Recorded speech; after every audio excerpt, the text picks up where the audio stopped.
Happy May Day. May Day, May 1st, 2017.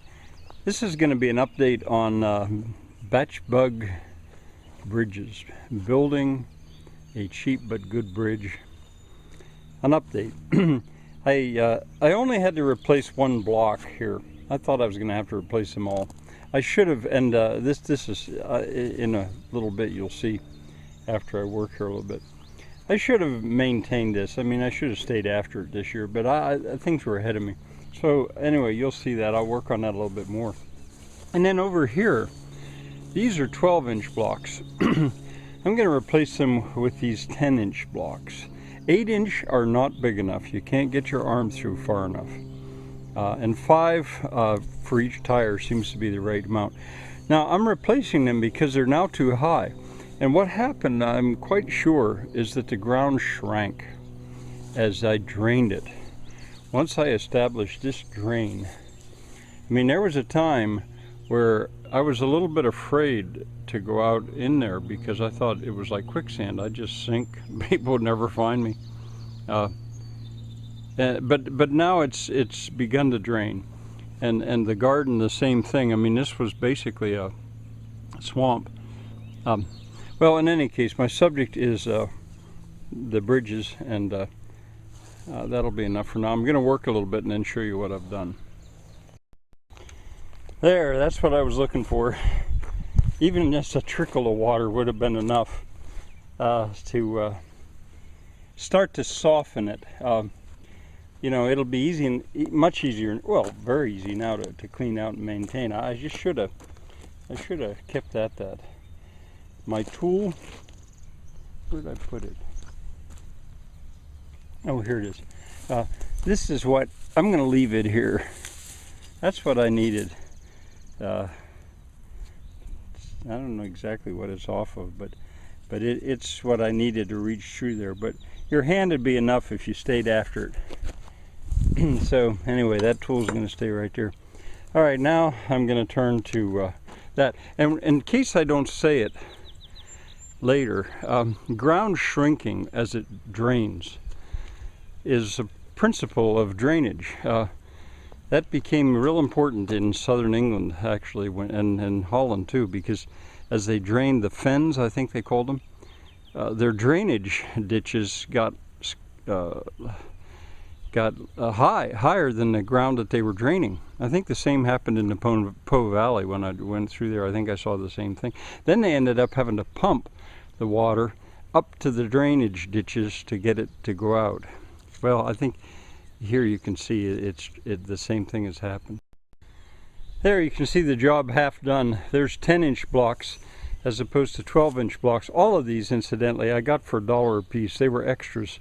They really just want rid of them at the place. I think there's something like, I don't know if there's 400 left, $1 a piece.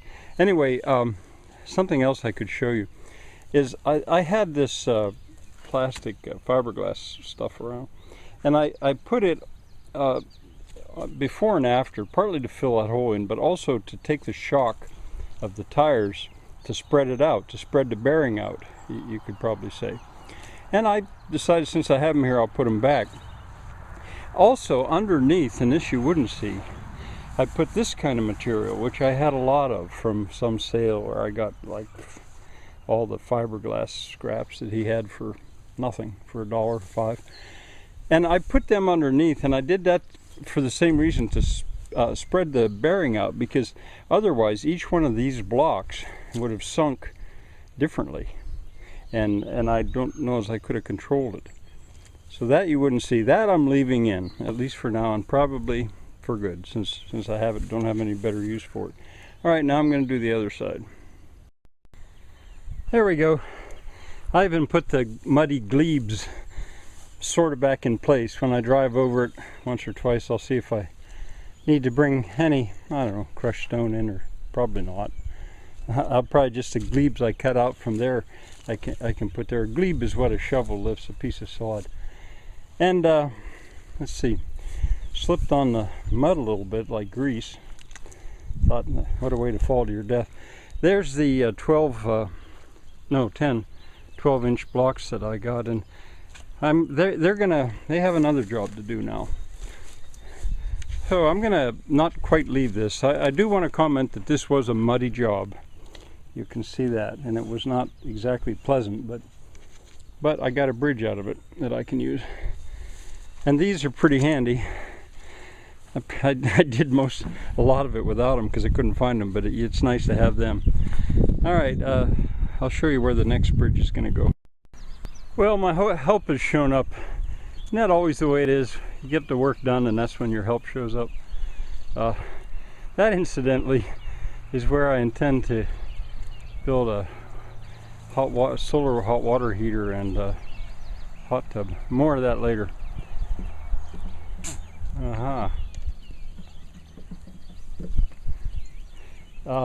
Here's the rest of my help. They are helping actually all the time, eating multiflora rows and bushes and stuff. Here's the 10 blocks I brought up. They're gonna help well, there's a water wheel gonna go right there. I'm building that right now. Soon there'll be a video of the birth of a water wheel. And these 10-inch blocks as well to give bearing and also support for the head race. And the head race, I'll probably work on that this afternoon. It's not going to look like it does now, but in principle, it's possible to see. All right, and I said about the next bridge. My neighbor, Andy's going to be here with his homemade backhoe, little backhoe. And this has been a problem right along. And the trouble is the rocks are so big and it's pretty hard to dig it by hand. But with his backhoe right here, he's going to widen this and clean this ditch all the way back to the woods. Well, hello. All the way back to the woods, so I can see if I can get that whole water flow here instead of just blocking it all up. Who's this? Oh, hi, Heidi. You want scratch too. Even the little ones are learning that it's worth it to be friendly and get a scratch. And see that? He stops. He says, I'll take a little bit more of that. They weren't like that at first. All right, I think that's probably enough for now. Bye.